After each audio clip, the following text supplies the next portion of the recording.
More than 70% of the Earth's surface is covered by water. And as land becomes increasingly insufficient to meet growing demands, humans have begun taking agriculture out to sea. From the spherical underwater greenhouses of Nemo's garden off the coast of Italy, to seaweed farms and the cultivation of lobsters, sea cucumbers, abalone, and oysters, people are transforming the ocean into a new food production frontier for the future. But how can humans turn the surface of the sea into vast agricultural farms? And could this model be paving the way for a new trend in the global food production industry? Join Terran Works as we explore these questions in today's video.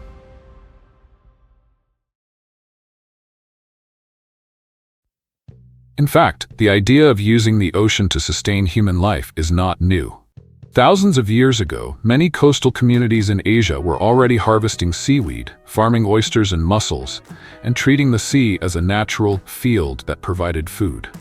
However, for most of history, humans have primarily viewed the ocean as a place for fishing and extraction, taking advantage of whatever nature provided, rather than as a productive space that can be designed, managed, and developed in a sustainable way. As arable land continues to shrink, the pressure on global food systems is increasing. According to the FAO, the global average cropland per person has declined by about 20% in just over 2 decades, from 0.24 hectares per person in 2001 to 0.2 hectares in 2022. At the same time, agriculture accounts for around 70% of global freshwater withdrawals, while more than 2.2 billion people still lack access to safe and clean drinking water. As farmland becomes more limited, freshwater scarcer, and climate change makes on-land farming increasingly unpredictable, the ocean is beginning to be seen as a new frontier for food production, where technology, biology, and modern agricultural thinking could reshape the industry in the future.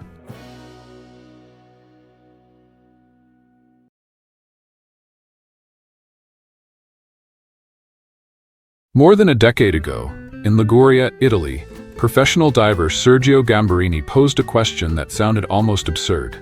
If humans can dive beneath the sea to explore it, why couldn't they bring an entire garden down there as well? Inspired by this bold idea, he launched a project in 2012 to grow crops inside spherical greenhouses placed beneath the ocean's surface. Despite widespread skepticism in the early stages, the greenhouse system known as Nemo's garden has not only survived, but continues to grow and evolve today. Today, at the pilot site off the coast of Noli, transparent biospheres are anchored to the seabed, located about 80 meters from shore, at depths ranging from approximately 4.5 to 11 meters. Instead of relying on soil beds, tractors, or pesticides, Nemo's garden uses spiral growing towers, seed trays, sensors, cameras, and remote monitoring systems. Each biosphere can accommodate more than 100 planting sites and is equipped with multiple sensors that continuously track temperature, humidity, pressure, light levels, and other conditions essential for plant growth. The most remarkable aspect of Nemo's garden lies in how it produces fresh water. Outside the biospheres is salty seawater, while inside each dome is an air-filled environment. As sunlight causes seawater to evaporate and temperature differences develop between the inside and outside of the dome, water vapor condenses on the inner surface of the biosphere, forming droplets of fresh water. This water is then collected, enriched with nutrients, and recirculated back to the plants. In other words, the ocean itself serves as a protective barrier, a natural temperature regulator, and a source of fresh water for the garden. The people who work at Nemo's garden are known as agronauts, a name that reflects their unique role as both farmers and explorers in an extraordinary environment. When direct inspections are needed, they dive beneath the surface, enter the biospheres, and examine the plants tray by tray. When no one is inside, a network of cameras and sensors continues to transmit data to the control station on shore, allowing the operating team to monitor the garden almost continuously. Over years of experimentation, Nemo's garden has successfully grown a wide variety of small crops, including basil, mint, lettuce, cherry tomatoes, strawberries, and other culinary herbs. At certain stages, the biospheres housed nearly 800 plants, primarily for research, culinary use, and the production of aromatic ingredients. By 2025, the project had upgraded its entire pilot site with 9 new biospheres, introduced hydroponic nursery systems, developed microgreens for Michelin-starred restaurants, and expanded its research into mushrooms, aromatic plants, medicinal herbs, and other high-value commercial applications.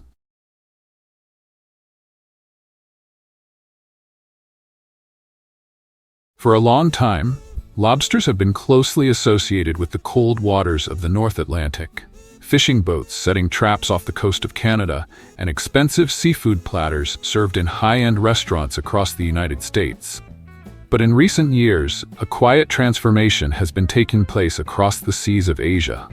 Rather than relying solely on wild catches, people have begun turning coastal bays into floating farms, where lobsters are raised in cages suspended directly in the ocean. In 2024, Vietnam operated approximately 280,500 lobster farming cages, producing more than 5,870 tons of lobster and generating an estimated export value of $430 million USD. The industry now contributes thousands of tons of production each year and has become an important part of the global premium seafood market. The farming process typically begins with juvenile lobsters, which are sorted by size before being placed into net cages located in sheltered bays. These areas are chosen for their stable salinity levels and water currents, strong enough to continuously circulate oxygen through each cage, creating suitable conditions for the lobsters to grow.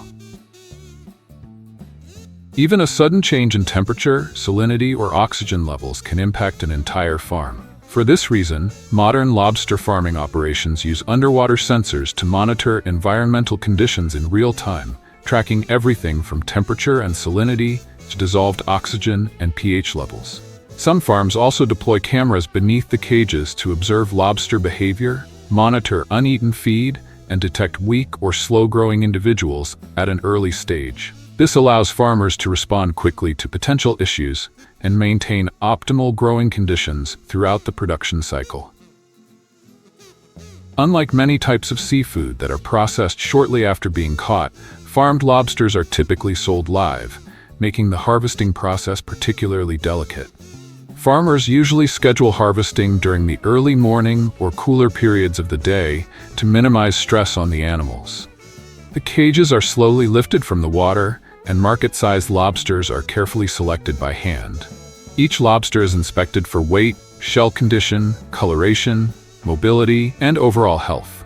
Individuals that have not yet reached commercial size are returned to the cages to continue growing.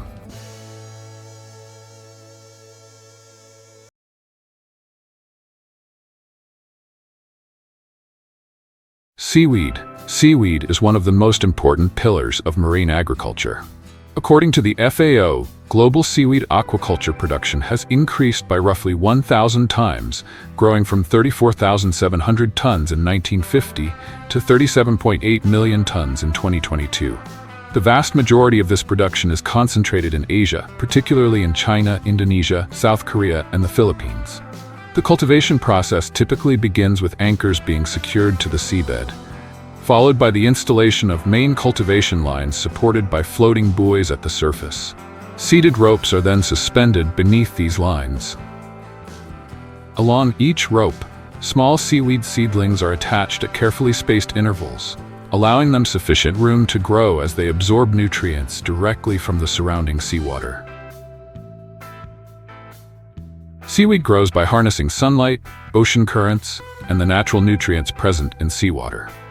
Throughout the cultivation cycle, marine farmers mainly inspect the ropes, buoys, and anchors, monitor growth rates, and remove unwanted algae or marine organisms that attach themselves to the farming structures. Over the course of several months, tiny seaweed seedlings develop into long, dense, and heavy strands that sway beneath the surface like vast underwater green walls. When harvest season arrives, boats travel along the cultivation lines, while workers pull the seaweed ropes out of the water, cut the seaweed into bundles, and load them onto the vessels. Once brought ashore, the seaweed is washed, sorted, chopped, sun-dried, mechanically dried, or transported to processing facilities. Some of it is transformed into food products, such as salads, soup, snacks, and ingredients for plant-based foods. The remainder is used in a wide range of applications, including organic fertilizers, animal feed, cosmetics, gelling agents, biodegradable packaging, and alternative materials designed to replace conventional plastics. As it grows, seaweed absorbs excess nitrogen, phosphorus, and carbon from the surrounding water. As a result, a seaweed farm is not only a source of food production, but also functions as a natural biological filter, quietly helping to improve water quality and support healthier marine ecosystems.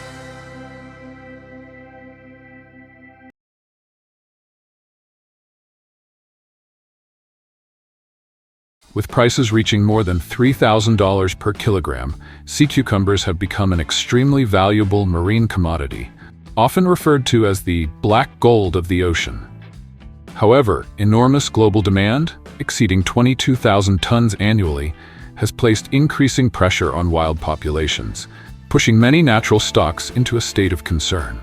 To balance market demand with marine conservation efforts, many regions have begun developing sea cucumber farming operations in coastal waters, creating a more sustainable alternative to harvesting from the wild. The journey of sea cucumber farming begins in specialized hatcheries, where healthy broodstock are carefully selected. There, they are induced to reproduce in clean seawater under tightly controlled conditions, with temperature, salinity, oxygen levels, and aeration systems continuously monitored. Food sources such as spirulina and nutrient-rich microalgae are provided regularly to improve reproductive health and maximize larval survival rates. After approximately 2 to 3 months of nursery rearing, once the juvenile sea cucumbers are strong enough to adapt to a larger environment, they are transferred to coastal ponds with sandy, muddy bottoms, stable salinity, and carefully managed water conditions. In these protected environments, the sea cucumbers continue to grow naturally for around 12 to 18 months until they reach market size. When harvest season arrives, every step must be carried out gently and carefully, as sea cucumbers have soft, water-rich bodies covered by a delicate protective mucus layer that can be easily damaged. After being collected from the water, each sea cucumber is quickly rinsed with treated seawater to remove any sand, mud, and other impurities remaining on its surface. From there, the fresh harvest begins a new stage of processing, where it may be transformed into dried sea cucumbers, frozen products, nutritional powders, or high-value medicinal extracts.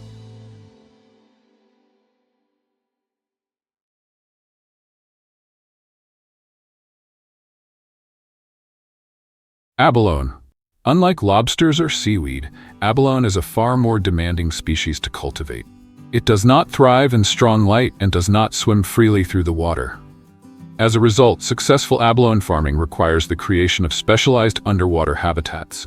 Farmers use stacked cage systems equipped with attachment surfaces and shaded spaces that mimic the natural rock crevices where abalone typically live.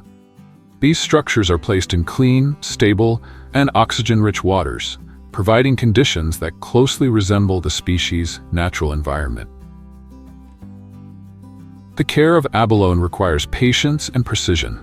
Every day, marine farmers inspect the cage systems, monitor water flow, observe how well the abalone remain attached to their surfaces, and provide fresh seaweed or other suitable feed sources. The work is often quiet and routine, but even a small change in environmental conditions can affect an entire cultivation cycle that may take several years to complete. After 2 to 3 years of careful cultivation, when the abalone reach market size, the harvesting process can finally begin.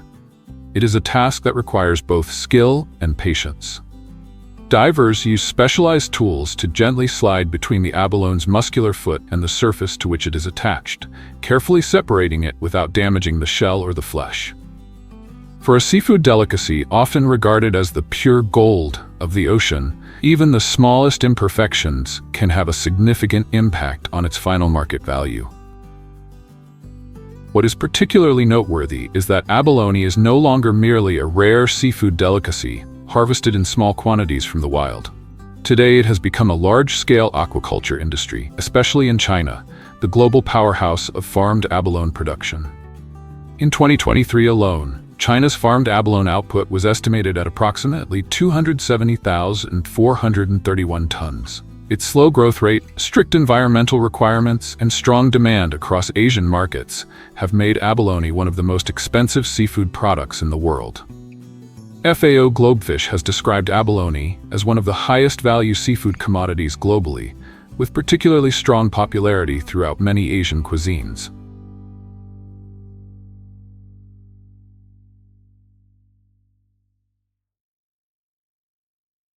What makes oysters a unique part of the marine farming industry is that they do more than produce food. They also help improve the very environment in which they live. A single adult oyster can filter up to nearly 190 liters of water per day. And at the scale of a commercial farm, hundreds of thousands of oysters can turn an entire bay into a massive natural filtration system. Unlike many other farmed aquatic species, oysters do not require manufactured feed. The oyster farming process begins in hatcheries, where healthy broodstock are carefully selected before being induced to spawn under tightly controlled conditions involving temperature, salinity, and food supply. After the eggs hatch, the oyster larvae, so small that they are nearly invisible to the naked eye, are raised in specialized tanks, where they are continuously supplied with algae to support growth during the most fragile stage of their life cycle. As they begin to develop their first shells and gain the ability to attach to surfaces, the young oysters are transferred to larger nursery systems, where water flow is carefully maintained to help them gradually adapt to conditions found in the natural environment. Once the oyster juveniles are strong enough, they are placed into mesh bags, hanging trays, or sturdy cages and transferred to bays with clean water, suitable salinity, and stable currents. Unlike many other forms of aquaculture, oyster farmers do not need to feed their stock every day. Instead, their work focuses on monitoring environmental conditions, inspecting farming equipment, removing accumulated debris, sorting oysters by size, and protecting them from factors that could slow their growth. Over the course of 1 to 2 years, the oysters grow alongside the rhythm of the tides, drawing nutrients directly from the sea and gradually reaching market size. Only when their shells are sufficiently strong, their meat is well developed, and their quality meets commercial standards are they harvested, cleaned, graded, and prepared for sale.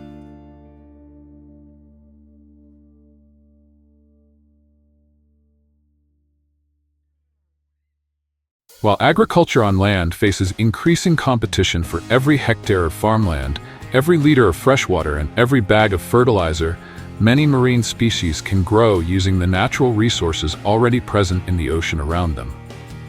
In addition, ocean-grown crops such as seaweed, along with shell-forming species like oysters and mussels, can contribute to the restoration of marine ecosystems. They function much like underwater forests, absorbing sunlight, carbon, and nitrogen as they grow, while also helping to improve water quality and support healthier ocean environments. Thanks to its dual ability to produce food while also delivering ecological benefits, ocean farming is increasingly being viewed as a sector with significant economic potential. According to estimates, the global blue economy currently generates around $2.5 trillion per year. If it were considered a single country, it would rank as the 7th largest economy in the world. Among its many components, seaweed is regarded as one of the most promising industries. The World Bank has noted that by using just 1% of the ocean's surface for seaweed cultivation, the sector could create up to 50 million jobs worldwide. At a smaller scale, a regenerative ocean farm of around 20 acres could generate approximately $100,000 in annual revenue. These figures show that ocean farming is no longer a distant idea, but is gradually becoming a highly promising direction for the future. Not only does it help create more sustainable food sources and reduce pressure on land-based agriculture, but it also opens up new livelihoods for coastal communities, while contributing to ecosystem restoration and supporting global efforts to address climate change.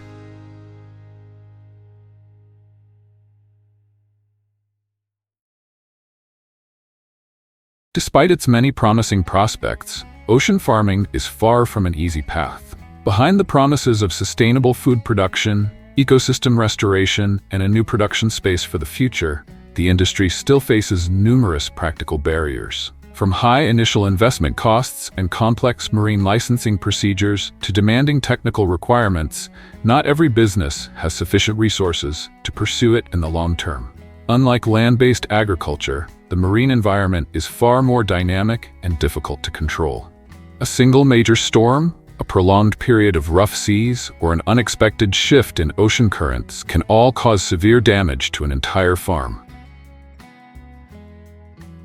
Another challenge lies in time. Ocean farming projects often take many years before their ecological benefits become clearly visible. Improvements in water quality, the creation of marine habitats, or the restoration of ecosystem balance cannot be measured within a few weeks or even a few months. Meanwhile, many investors are more accustomed to models that deliver faster growth and more immediate, tangible returns. This makes it more difficult for such projects to attract venture capital compared to other industries. Operating costs are also a major concern. Modern ocean farms require expensive infrastructure, from HDPE cages and monitoring equipment to storm-resistant systems. The farther a farm is located from the shore, the higher the costs for labor, fuel, and maintenance become. As a result, production costs are often higher than those of land-based or nearshore aquaculture, forcing businesses to carefully balance environmental benefits, economic efficiency, and market competitiveness.